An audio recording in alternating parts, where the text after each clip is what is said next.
नमस्कार दोस्तों, मेरी YouTube channel yes I can teachers tutorial में आप सभी का बहुत बहुत स्वागत है।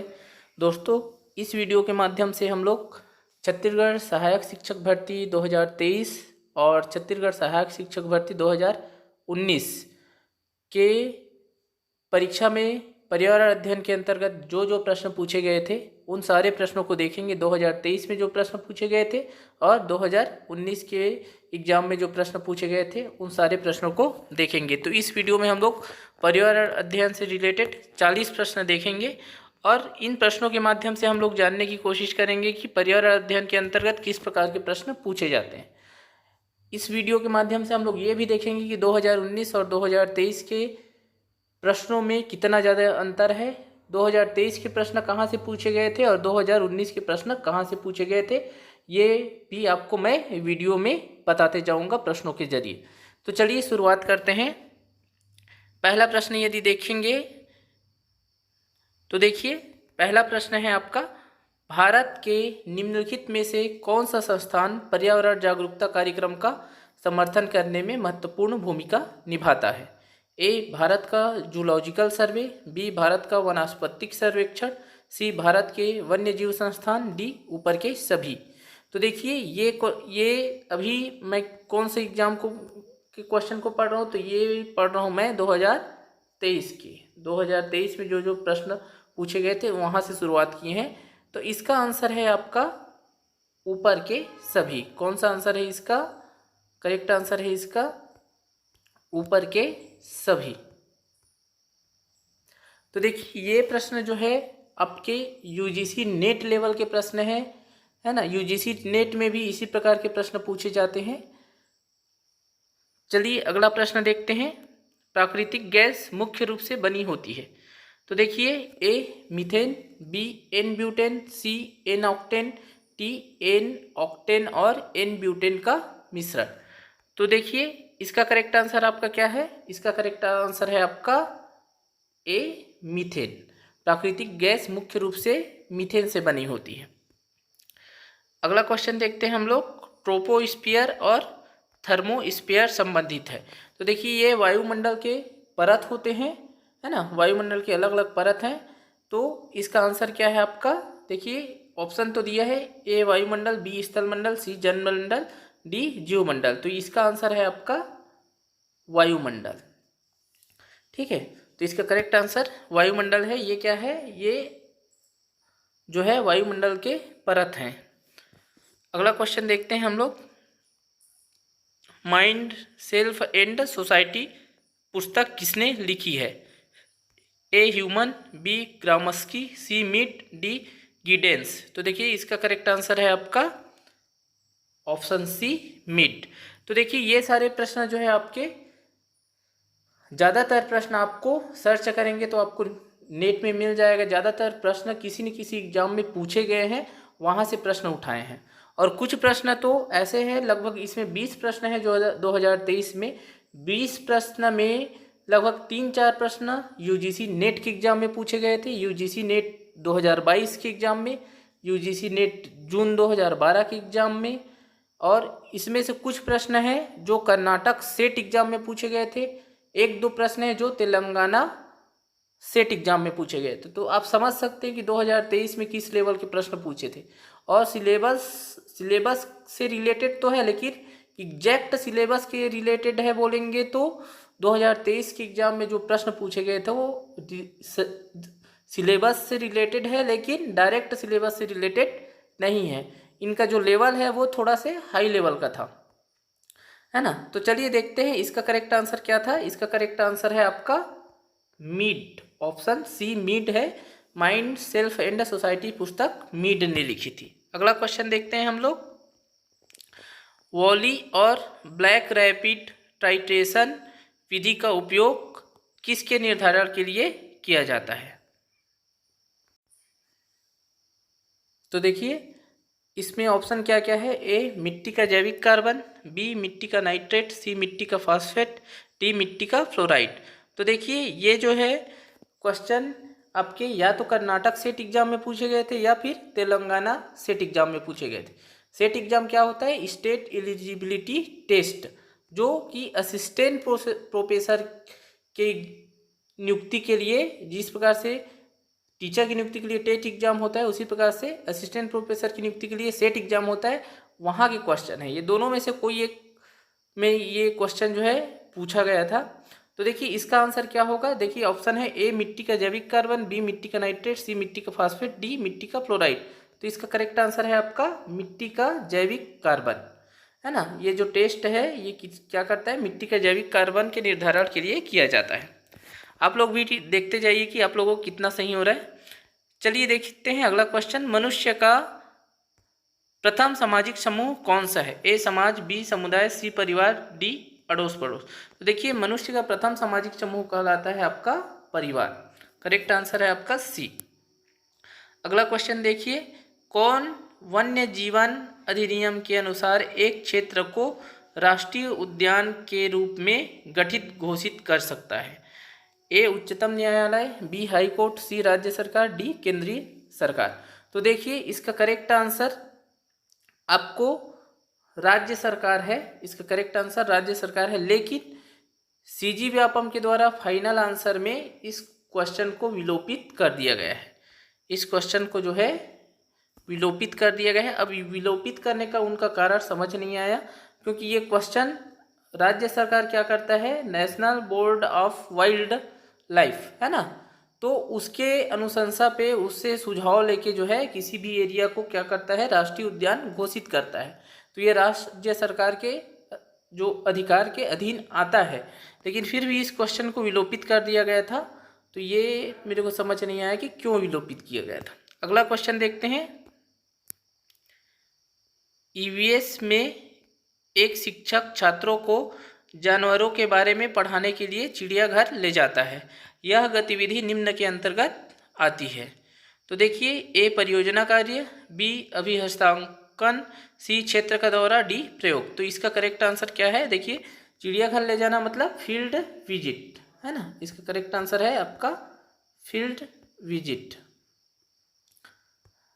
देखिए यदि आप जो है इस प्रश्न का उत्तर खोजने की कोशिश करेंगे तो ये जो है आपको इसका नेट में मिल जाएगा। नेट में भी आपको समझ आ जाएगा कि इसका आंसर आपका राज्य सरकार होना चाहिए था, है ना। ये किसी न किसी प्रीवियस एग्जाम में आया हुआ क्वेश्चन है, तो जिसमें जो है आप नेट में देखेंगे तो सब जगह राज्य सरकार आंसर दिया गया था, लेकिन सीजी व्यापम के द्वारा इस क्वेश्चन को विलोपित कर दिया गया था। अगला क्वेश्चन देखते हैं हम लोग। जनजाति इसका उदाहरण हो सकता है। देखिए किसका उदाहरण हो सकता है। ए परिवार, बी संगठन, सी समुदाय, डी जाति। तो देखिए जनजाति क्या है, जनजाति एक समुदाय है। तो इसका करेक्ट आंसर क्या है, इसका करेक्ट आंसर है आपका समुदाय। अगला क्वेश्चन देखते हैं। प्रकृति अध्ययन की नींव किसने रखी थी। देखिए ये भी क्वेश्चन किस लेवल का क्वेश्चन है, आप समझ सकते हैं कि ये सिलेबस से कितना रिलेटेड है। आप यदि सहायक शिक्षक का सिलेबस देखेंगे और 2019 तक के क्वेश्चन को भी देखेंगे, चाहे सीजी टेट का क्वेश्चन को देखें, चाहे 2019 टीचर भर्ती के क्वेश्चन के देखेंगे, तो आपको समझ आ जाएगा कि बहुत ज़्यादा आउट मतलब पैटर्न जो है, ऐसा पैटर्न से 2023 में क्वेश्चन पूछे थे कि समझ ही नहीं आया कि यूजीसी नेट में जो क्वेश्चन पूछे जाते हैं उस टाइप के क्वेश्चन जो है आपके 2023 में सहायक शिक्षक में पूछे गए थे। कई क्वेश्चन जो है यूजीसी नेट के एग्जाम में आए हुए थे, है ना। तो देखते हैं इसका आंसर क्या है। इसका आंसर है प्रकृति अध्ययन की नींव रूसो और लुइस अगासिज दोनों ने मिलकर की थी। तो इसका करेक्ट आंसर आपका है सी, ए और बी दोनों। अगला क्वेश्चन देखते हैं हम लोग। भारतीय भेड़िया एक महत्वपूर्ण जानवर बन गया है क्योंकि ए इसका नाम रेड डाटा बुक में आता है, बी इनकी मौजूदगी से जंगली कुत्ते गायब हो गए, सी इसे राज्य पशु के रूप में चुना गया है, डी यह लगभग सभी भारतीय वनों की खाद्य श्रृंखला का केवल एक महत्वपूर्ण सदस्य है। तो देखिए भारतीय भेड़िया एक महत्वपूर्ण जानवर क्यों बन गया है, क्योंकि ये जो है विलुप्ति के कगार पे है और इसका नाम रेड डाटा बुक में शामिल किया गया है ना। इसका करेक्ट आंसर है आपका, इसका नाम रेड डाटा बुक में आता है। अगला क्वेश्चन देखते हैं। निम्न में से कौन सा विषाणु जनित रोग है। ए डिप्थीरिया, बी फाइलेरियासिस, सी कुष्ठ रोग, डी इन्फ्लुएंजा। तो देखिए विषाणु जनित रोग कौन सा है, इसमें विषाणु जनित रोग है आपका इन्फ्लुएंजा। इन्फ्लुएंजा वायरस से होता है, ठीक है। ये कुष्ठ रोग जो है जीवाणु से होता है और ये डिप्थीरिया डिप्थीरिया भी जीवाणु से होता है, फाइलेरिया है ना, ये जो है परजीवी से होता है। तो ये जो है क्या हो, इसका करेक्ट आंसर आपका इन्फ्लुएंजा है। अगला क्वेश्चन देखते हैं।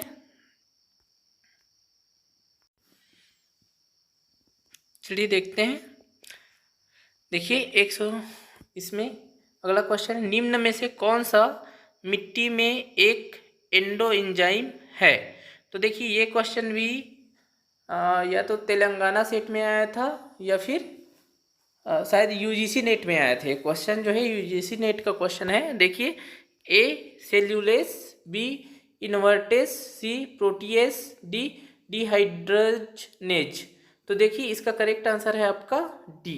करेक्ट आंसर क्या है, डी इसका करेक्ट आंसर है। ये यूजीसी नेट के एग्जाम में आया हुआ क्वेश्चन था जिसको सहायक शिक्षक में पूछा गया था। अगला क्वेश्चन देखिए, इसमें ये क्वेश्चन भी जो है जहाँ तक है कोई सेट एग्जाम में आया था, सेट या नेट कुछ न कुछ में ये आया हुआ था। अब देखिए, ए विश्व स्वास्थ्य दिवस, बी विश्व जनसंख्या दिवस, सी विश्व ओजोन दिवस और डी विश्व एड्स दिवस। तो इसको क्या है, मैच करना था आपको। तो देखिए विश्व स्वास्थ्य दिवस ए का मैच किससे होगा, तो ए का मैच होगा आपका 4 से।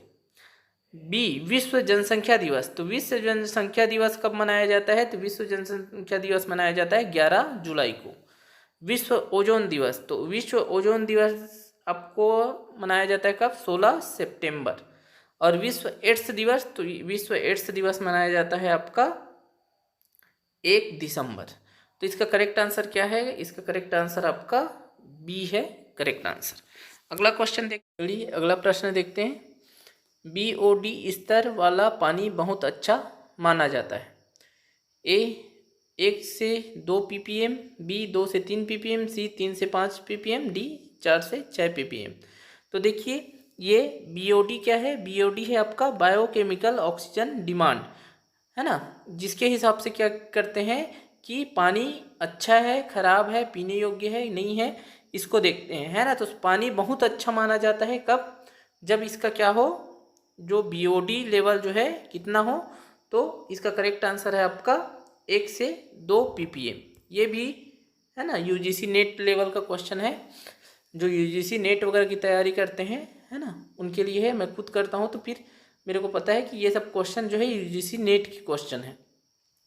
अब देखते हैं इसमें 1 से 2 ppm, है ना।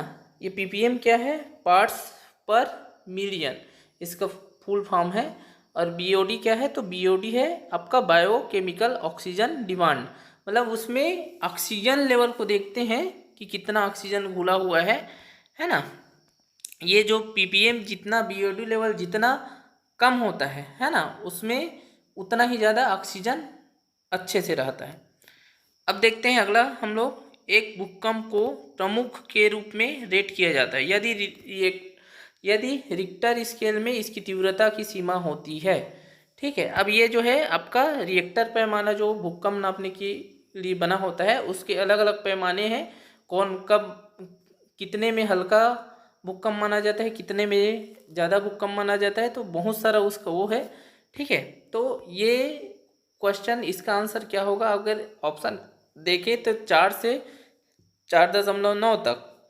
तो ये जो है आपके हल्के भूकंप के अंतर्गत मानते हैं इसको, 4 से 4.9 को।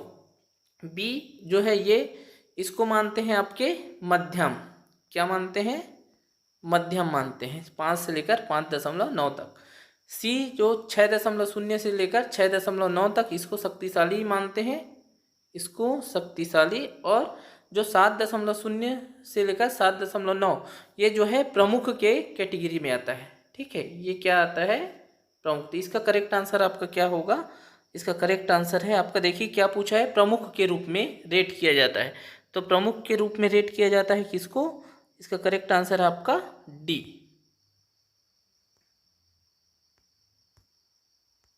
क्या है, डी है। अगला क्वेश्चन देखते हैं। भारत के पर्यावरण संरक्षण अधिनियम को अधिनियमित किया गया था। तो देखिए ये कब किया गया था, तो इसका करेक्ट आंसर है आपका देखिए ए ऑप्शन दिया है मई 1986, बी नवंबर 1986, सी जून 1972 और डी है आपका जून 2012। तो देखिए इसका करेक्ट आंसर क्या है, मई 1986 है, मई 1986।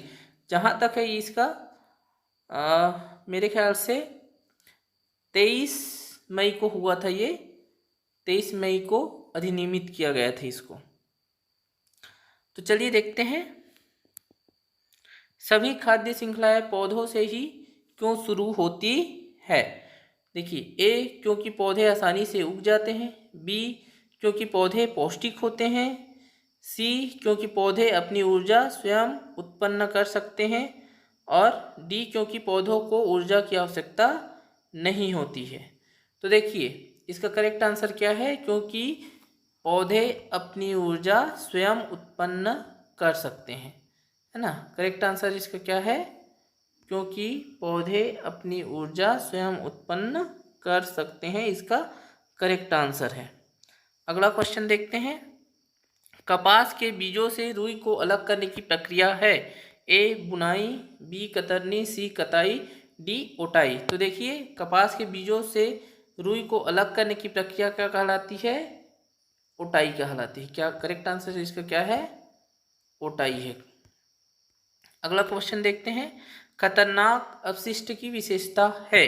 देखिए जो खतरनाक अपशिष्ट है उसकी क्या विशेषता है, यहाँ पे ऑप्शन दिया है, ए विषाक्तता, बी प्रतिकारता, सी प्रज्वलन, डी ऊपर के सभी। तो देखिए जो खतरनाक अपशिष्ट होते हैं उसकी विशेषता क्या है, ये जो है तीनों ही खतरनाक अपशिष्ट की विशेषता मानी जाती है, तीनों ही क्या मानी जाती है, खतरनाक अपशिष्ट की विशेषता मानी जाती है। तो करेक्ट आंसर इसका ऊपर के सभी है ना।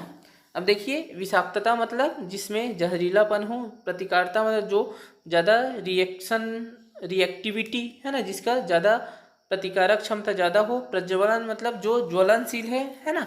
ये सब खतरनाक अपशिष्ट की विशेषता मानी जाती है। तो इस प्रकार से हम लोगों ने 20 क्वेश्चन देखे जो कि 2023 के सहायक शिक्षक भर्ती में पूछे गए थे। इसमें से लगभग 6 से 7 क्वेश्चन ऐसे थे जो यूजीसी नेट या किसी सेट एग्जाम में पूछे गए थे। मैंने देखा कि 2-3 क्वेश्चन यूजीसी नेट में और 2 क्वेश्चन आपका कर्नाटक सेट एग्जाम में और 1 क्वेश्चन तेलंगाना के सेट एग्जाम में पूछे गए थे। अब हम लोग 2000 आगे हम लोग देखेंगे कि 2019 के सहायक शिक्षक भर्ती में कौन कौन से प्रश्न पूछे गए थे, उनका लेवल क्या था।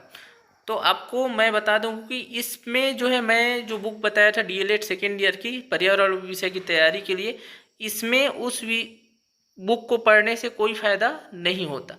लेकिन 2019 के जो पेपर होंगे अभी हम लोग देखेंगे कि क्या क्या प्रश्न आए थे, उसमें सारे प्रश्न उसी बुक से पूछे गए थे। सारे के सारे प्रश्न जो है लगभग उसी बुक से आए थे। 1-2 क्वेश्चन जो बीमारी या रोग से संबंधित है उनको छोड़ दिया जाए तो सारे के सारे लगभग प्रश्न डीएलएड फर्स्ट ईयर के जो पर्यावरण अध्ययन की बुक है उसी से आए थे।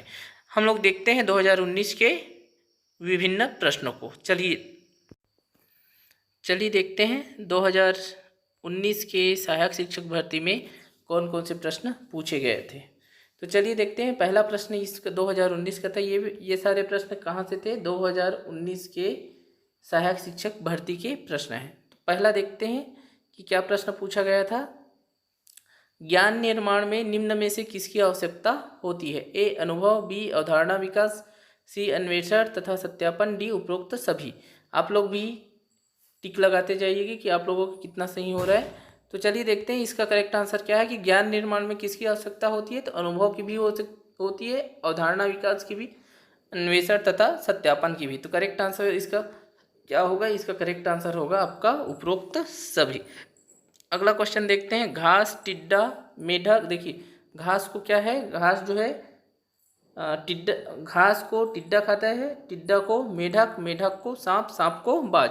तो उपरोक्त खाद्य श्रृंखला निम्न में से किसका उदाहरण है, ए परभक्षी खाद्य श्रृंखला, बी परजीवी खाद्य श्रृंखला, सी मृतोपजीवी खाद्य श्रृंखला, डी उपरोक्त में से कोई नहीं। तो देखिए इसका करेक्ट आंसर क्या है, इसका करेक्ट आंसर है आपका परभक्षी, जिसमें एक प्राणी जो है दूसरे प्राणी को खा रहा है, तो ये जो है परभक्षी खाद्य श्रृंखला का उदाहरण है। अगला क्वेश्चन देखते हैं, निम्न में से कौन गतिविधि की विशेषता नहीं है। देखिए गतिविधि की विशेषता कौन सा नहीं है, ए मानसिक प्रयास, बी बच्चे की सक्रिय भागीदारी, सी चुनौती तत्व नहीं होता, डी प्रकृति दिलचस्प होती है। तो देखिए यहाँ पे क्या पूछा है कि विशेषता नहीं है, तो देखिए मानसिक प्रयास की आवश्यकता गतिविधि में होती है, बच्चे की सक्रिय भागीदारी भी गतिविधि में होती है, प्रकृति दिलचस्प भी होती है, गतिविधि मतलब उसमें रोचकता होना चाहिए, इंटरेस्टिंग होना चाहिए गतिविधि, क्या नहीं, और चुनौती तत्व भी होता है, लेकिन यहाँ पे क्या लिखा है, चुनौती तत्व नहीं होता है ना। तो चुनौती तत्व नहीं होता तो ये सही है कि विशेषता नहीं है ना। चुनौती तत्व, गतिविधि में चुनौती तत्व होता है, गतिविधि में चुनौती तत्व होता है, वो उसकी विशेषता है, जबकि यहाँ पे लिखा है नहीं होता है ना, विशेषता नहीं है। तो ये करेक्ट आंसर हो जाएगा कि चुनौती तत्व नहीं होता, गतिविधि की विशेषता नहीं है। अगला क्वेश्चन देखते हैं हम लोग, प्राकृतिक पर्यावरण निम्न में से किन घटकों से मिलकर बनता है। तो देखिए ए जैविक अजैविक घटक, बी जैविक घटक, सी ए एवं बी दोनों, डी सामाजिक घटक। तो देखिए इसका करेक्ट आंसर क्या है, इसका करेक्ट आंसर है आपका ऑप्शन सी ए एवं बी दोनों है ना। प्राकृतिक पर्यावरण में जैविक और अजैविक घटक दोनों मिलके प्राकृतिक पर्यावरण बनाते हैं। अगला देखते हैं हम लोग, निम्न में से कौन सा रोग पोषक तत्वों की कमी से होता है। अब देखिए पोषक तत्वों की कमी से कौन सा रोग होता है इसको देखना है। देखिए पोलियो जो है ये पोषक तत्वों की कमी से नहीं होता है, मलेरिया डेंगू ये भी पोषक तत्वों की कमी से नहीं होता है। क्या है, एनीमिया है ना, एनीमिया क्या होता है, एनीमिया जो है ये पोषक तत्वों की कमी से होता है। इसमें क्या होता है, खून जो है खून की कमी होना है ना, लाल रक्त कणिकाओं की कमी होना, तो ये जो है पोषक तत्वों की कमी से होता है ना। डेंगू जो है मच्छर के काटने से होता है, मलेरिया भी मच्छर के काटने से होता है। आपके पोलियो जो है ये पोलियो एक प्रकार से वायरस से होता है, ठीक है। तो इस यहाँ पोषक तत्वों की कमी से होता है आपके एनीमिया। अब देखते हैं 116, नक्शे में निरूपण का प्रकार निम्न में से कौन सा होता है। ए एकविमी, बी द्विविमी, सी त्रिविमी, डी बहुविमी। तो देखिए नक्शे में कितने विमी होता है ना, तो ये होता है 2 डायमेंशनल। नक्शे को जब हम लोग बनाते हैं तो किस में बनाते हैं, तल में बनाते हैं, उसमें 2 है ना 2 डायमेंशनल होता है। नक्शे का निरूपण 2 डायमेंशनल होता है, इसको द्विविमी बोलते हैं। अगला क्वेश्चन देखते हैं। देखिए ये सारे प्रश्न जो है आपके लगभग उसी डीएलएड फर्स्ट ईयर के पर्यावरण अध्ययन के बुक से आपको मिल जाएंगे यदि उसको पढ़ेंगे अच्छे से। तो देखिए निम्न में से कौन सा अंतर नक्शे को चित्र से अलग करता है। ए ये क्वेश्चन भी आपके उसी बुक से है, ए दृष्टिकोण, बी पैमाना, सी निरूपण का प्रकार, डी उपरोक्त सभी। तो देखिए नक्शे को चित्र से अलग ये सारे ही करते हैं, दृष्टिकोण के हिसाब से भी अंतर होता है, पैमाना के हिसाब से भी और निरूपण के प्रकार के हिसाब से। तो करेक्ट आंसर आपका उपरोक्त सभी है। अगला क्वेश्चन देखते हैं, पर्यावरण अध्ययन सीखने की प्रक्रिया में उपकरणों का सही उपयोग निम्न में से किस दृष्टिकोण से संबंधित है। देखिए क्या बोला है कि उपकरणों का सही उपयोग है ना, पर्यावरण अध्ययन सीख रहे हैं तो उसमें उपकरणों का सही उपयोग निम्न में से किस दृष्टिकोण से संबंधित है। तो देखिए ए जानकारी आधारित दृष्टिकोण, बी अवधारणा आधारित दृष्टिकोण, सी कौशल आधारित दृष्टिकोण और डी मूल्य आधारित दृष्टिकोण। तो देखिए उपकरणों का सही उपयोग कब कर पाएंगे, कब है ना, तो ये जो है आपके जब उपकरणों को प्रयोग करने के कौशल आपके अंदर होगा, कौशल को सीख जाएंगे। तो ये पर्यावरण अध्ययन सीखने की प्रक्रिया में किस दृष्टिकोण को दिखा रहा है, तो ये आपको दिखा रहा है कौशल आधारित दृष्टिकोण को, ठीक है। कौशल आधारित दृष्टिकोण से ये संबंधित है कि उपकरणों का सही उपयोग कर। अगला क्वेश्चन देखते हैं हम लोग, फ्लूओरोसिस रोग का कारण है। देखिए क्या है, ए फ्लोराइड की कमी, बी फ्लोराइड की अनुपस्थिति, सी फ्लोराइड की अधिकता, डी उपरोक्त सभी। तो इसका करेक्ट आंसर है आपका फ्लोराइड की अधिकता। अगला क्वेश्चन देखते हैं, विभिन्न ऋतुओं के माध्यम से बच्चे किस पर्यावरण को जान पाते हैं। ए प्राकृतिक, बी सामाजिक, सी सांस्कृतिक, डी आर्थिक। तो करेक्ट आंसर इसका क्या है, विभिन्न ऋतुओं के माध्यम से बच्चे प्राकृतिक पर्यावरण को जान पाते हैं। ये सारे क्वेश्चन जो है आपको रोग से संबंधित जो क्वेश्चन है उसको छोड़ के सारे क्वेश्चन आपके डीएलएड फर्स्ट ईयर के पर्यावरण अध्ययन की बुक में आपको मिल जाएंगे। अगला क्वेश्चन देखते हैं हम लोग। निम्न में से देखिए उसके अंदर के पॉइंट से, उसमें थ्योरी बुक है, उसमें ऑब्जेक्टिव बुक नहीं है, है ना। ये क्वेश्चन आपको डायरेक्ट नहीं मिलेगा, उसके अंदर में जो थ्योरी है, फैक्ट दिया है, उससे जो है ये जो क्वेश्चन बना हुआ है। देखिए अगला प्रश्न, निम्न में से कौन सा पारिस्थितिक तंत्र मानव निर्मित है। तो देखिए कौन सा पारिस्थितिक तंत्र मानव निर्मित है। ए तालाब, बी कृषि भूमि, सी घास का मैदान, डी पर्णपाती वन। तो इसका आंसर सीजी व्यापम के द्वारा, देखिए कृषि भूमि तो है ही, है ना, तो कृषि भूमि लिया गया था। लेकिन देखिए कृत्रिम मानव निर्मित में तालाब भी, किसी बुक में मैं तालाब को भी मानव निर्मित पारिस्थितिक तंत्र के अंतर्गत देखा था, है ना। तो लेकिन यहाँ पे आंसर आपका कृषि भूमि तो है ही, कृषि भूमि कन्फर्म है। लेकिन तालाब को आपको देख लेना है कि तालाब जो है किसी बुक में मैं और अच्छे से बता दूंगा कि तालाब जो है मानव निर्मित में आता है या पारिस्थितिक प्राकृतिक में आता है, क्योंकि तालाब को भी मैं मानव निर्मित में देखा था। लेकिन यहाँ आंसर आपका कृषि भूमि है। अगला क्वेश्चन देखते हैं हम लोग। बच्चों की नज़र में पर्यावरण के कौन से आयाम की अधिकता दिखाई देती है। ए भौतिक, बी सामाजिक, सी सांस्कृतिक, डी राजनैतिक। तो देखिए बच्चों की नज़र से देखना है कि बच्चों की नज़र में पर्यावरण के कौन से आयाम की अधिकता दिखाई देती है। तो बच्चे किसको ज़्यादा जानते हैं, पर्यावरण मतलब जो आसपास उसके दिखाई देता है, तो ये भौतिक आयाम की अधिकता देती है किसके नज़र में, बच्चों की नज़र में। अगला क्वेश्चन देखते हैं हम लोग। निम्न में से कौन गतिविधि नहीं है, है ना। एक सामग्री का उपयोग, बी खेल, सी शिक्षक द्वारा प्रदर्शन, डी कोई अनुभव, है ना। तो गतिविधि को क्या नहीं है, शिक्षक द्वारा प्रदर्शन, है ना। यदि शिक्षक कोई चीज़ को दिखाए बस, तो वो गतिविधि नहीं है। इसका आंसर सी लिया गया था। अगला क्वेश्चन देखते हैं। पर्यावरण अध्ययन पाठ्यक्रम से निम्न में से कौन सी अपेक्षाएं हैं। ए मूल्यों की समझ, बी अवधारणाओं की समझ, सी जानकारियों का संग्रह एवं कौशल विकास, डी उपरोक्त सभी। तो देखिए इसका करेक्ट आंसर क्या है, उपरोक्त सभी। देखिए ये सारे क्वेश्चन जो है आपके डीएलएड फर्स्ट ईयर के बुक को पढ़ने देंगे तो उन्हीं के अंदर से ये सारे प्रश्न को बनाया गया है। अगला प्रश्न देखते हैं। रचनावाद का सिद्धांत निम्न में से किस पर आधारित है। ए अवलोकन पर, बी वैज्ञानिक अध्ययन पर, सी ए एवं बी दोनों पर, डी अनुभव पर। तो देखिए रचनावाद का सिद्धांत क्या कहता है कि ज़्यादा से ज़्यादा सीखे तो किसके जरिए सीखे, स्वयं अनुभव करके सीखे, है ना, स्वयं करके सीखे। तो ये करेक्ट आंसर इसका आपका क्या है, डी अनुभव पर। अगला क्वेश्चन देखते हैं। भारत में बाल विवाह निषेध अधिनियम किस वर्ष लागू किया गया। ए 2006, बी 2007, सी 2008, डी 2009। तो करेक्ट आंसर इसका क्या है, इसका करेक्ट आंसर आपका 2007। अगला क्वेश्चन देखते हैं। निम्न में से कौन सा संयुक्त परिवार का लाभ है। ए बच्चों का बेहतर अध्ययन, बी आपसी समायोजन, सी एकता एवं अनुशासन, डी उपरोक्त सभी। तो देखिए संयुक्त परिवार का लाभ क्या है, संयुक्त परिवार के लाभ है उपरोक्त सभी, है ना। संयुक्त परिवार होने से बच्चों का बेहतर अध्ययन हो पाता है, आपसी समायोजन जो है ज़्यादा अच्छे तरीके से होता है, एकता एवं अनुशासन की भावना विकसित होती है। तो ये सब जो है संयुक्त परिवार के लाभ हैं। तो इसका करेक्ट आंसर है उपरोक्त सभी। अगला क्वेश्चन देखते हैं। प्रोजेक्ट कार्य कराए जाने का प्रमुख उद्देश्य निम्न में से क्या है।